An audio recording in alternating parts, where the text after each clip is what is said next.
Comment Starbucks est devenu leader sur son marché, le marché des cafés, grâce aux archétypes? Je vais tout te dire dans cette vidéo. Si jamais tu es intrigué par ce que je viens de te dire, n'hésite pas à rester parce que ça va être très intéressant. Et oui, Starbucks active des archétypes dans son logo pour attirer plus de clients, pour devenir la marque numéro 1 dans son domaine. Donc aujourd'hui, on va décortiquer le logo de Starbucks et comprendre pourquoi aujourd'hui c'est une arme qui est massive pour atteindre leurs objectifs tout simplement. Starbucks possède différents éléments au niveau de son logo. Aujourd'hui, on va pas parler de la couleur parce que les couleurs sont aussi des archétypes, ils transmettent aussi des choses, mais là on va pas parler des couleurs. C'est comme avec Apple, la vidéo que j'ai fait sur Apple, je vais pas parler des couleurs, je vais vraiment parler des symboles, de ce qu'il y a derrière. Chez Apple, il y avait la pomme, et là, on va parler du logo, donc la sirène. Starbucks a une sirène au niveau de son logo, la couronne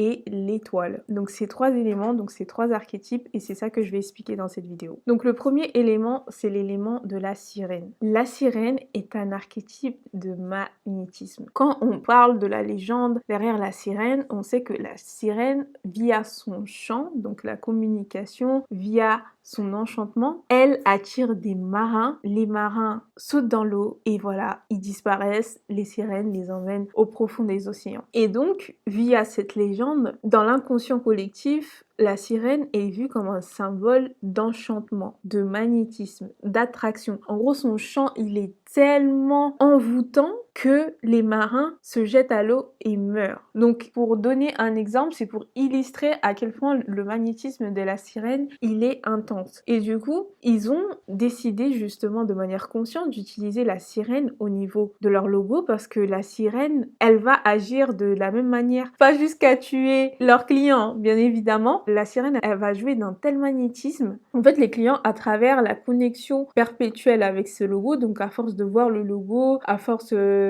le voir tout le temps, etc. En fait, ça va activer un certain type d'information sans que la personne le sache forcément parce que c'est dans l'inconscient collectif, mais en fait, c'est de l'énergie. Ça va l'attirer parce que derrière la sirène, il y a tout ça. Donc le magnétisme, la séduction, l'enchantement et la notion de communication via le chant. Ça, c'est ce qui va permettre vraiment d'attirer les personnes, de se dire « Ah, j'ai envie de rentrer dans ce bar, j'ai envie de rentrer dans ce café, ça m'intrigue, j'ai envie de rentrer. » En fait, ça va attirer le désir. Ensuite, parlons de l'archétype de la couronne. Donc la sirène, elle a une couronne sur sa tête. Ok, donc non seulement ça active tout ce que je vous ai dit auparavant, donc magnétisme, séduction, tentation, etc., mais ça active aussi l'autorité. Parce que la couronne, ce ne sont que les rois, les reines qui portent des couronnes. C'est un symbole d'autorité, de royauté. Donc en fait, avec la sirène, ça rajoute une notion de respect et d'autorité. Donc non seulement je suis attirée par toi, je suis attirée par ta marque, par ton logo, par ce que tu vends, mais aussi je te vois comme un symbole d'autorité, de respect. Donc les gens vont respecter Starbucks. Et il y a aussi ce côté de leadership. Donc les rois, ce sont tous des leaders, ce sont des personnes qui commandent, qui sont sur le devant en fait de la scène, qui sont à des postes de très haute responsabilité. Donc ça va aussi activer cette notion-là, cette notion de ok, t'es le numéro 1. Parce que quand on est numéro 1, on n'a personne à notre niveau. Donc on n'est pas numéro 2, on n'est pas numéro 3, on n'est pas numéro 5. On est numéro 1, il n'y a personne au-dessus de nous. Donc ça active aussi ce côté-là d'autorité, mais autorité où je suis le premier, tout simplement.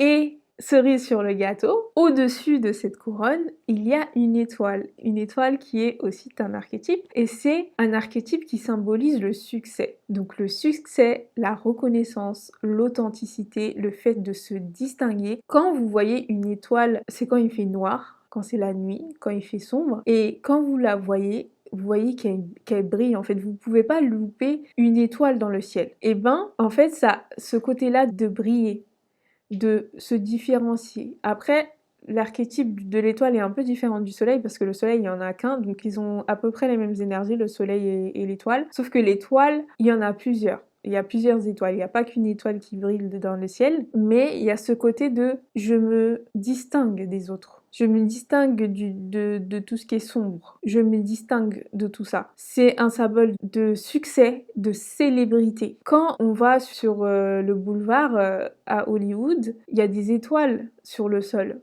Donc il y a diverses étoiles et il y a le nom des étoiles qui sont là. Et justement, tu es tellement devenu célèbre, tu es tellement quelqu'un, tu es tellement devenu une autorité, quelqu'un de reconnu, que tu es devenu une étoile. Donc c'est ça en fait, ça rajoute ce côté-là de se différencier, d'avoir quelque chose en plus que les autres n'ont pas. Donc quand Starbucks a activé l'étoile dans son logo, c'est vraiment ce côté de attirer l'attention, de succès, de reconnaissance, de célébrité. Je me distingue des autres, je ne suis pas comme les autres. Donc vous vous imaginez les trois archétypes en un logo, donc vous vous imaginez le combo. Voilà, juste avec le logo, Starbucks a fait fort parce qu'il a vraiment voulu utiliser l'énergie, donc les archétypes pour construire toute une marque, tout un univers autour d'eux qui font qu'aujourd'hui ils sont là où ils sont. Si toi aussi tu veux activer les archétypes dans ton entreprise, tu n'es bien évidemment pas obligé d'activer les archétypes dans ton logo. On va utiliser des manières différentes pour activer les archétypes dans ta vie qui te permettront justement d'avoir des résultats comme ça, d'être la numéro 1 dans ton domaine, de scaler ton activité, donc multiplier ton chiffre d'affaires et en même temps d'avoir une vie qui te convient, d'avoir une vie avec du temps libre où tu fais ce que tu veux. N'hésite pas à réserver ton appel, donc il est réservé pour toi qui est entrepreneur, qui vit déjà de son activité et qui aimerait avoir plus, attirer plus de clients. Réserve ton appel avec moi, je vais faire un diagnostic stratégique et énergétique de ton business et ensuite si jamais ça fait sens pour nous deux, je te présenterai mon accompagnement. Sur ce, je te fais des gros bisous et je te dis à la prochaine vidéo.